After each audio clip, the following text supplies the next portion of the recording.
انت من جيل مدعو انه يكون مغير عشان انت اتغيرت. انت عايش هنا عشان ربنا ميزك. انت هنا عشان عايز تعمل فرق.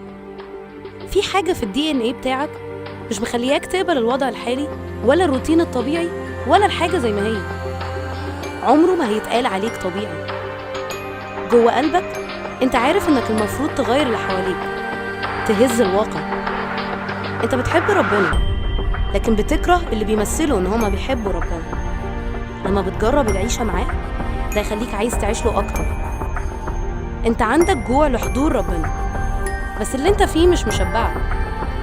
انت رافض ان العالم اللي حواليك يعمل لك قالب معين او يحدد انت مين. لما بتحلم بالمستحيل.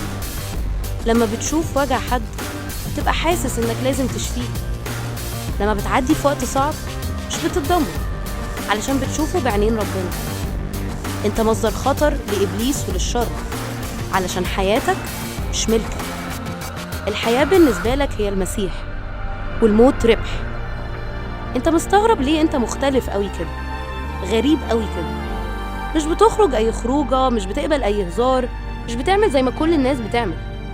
عمرك ما هتبقى جزء من المجتمع الطبيعي عشان انت متغير. انت مش عايش عشان تتشهر والناس تعرفك اكتر، وعمرك ما هترخص هدفك عشان تكسب شعبية او حب الناس ليك.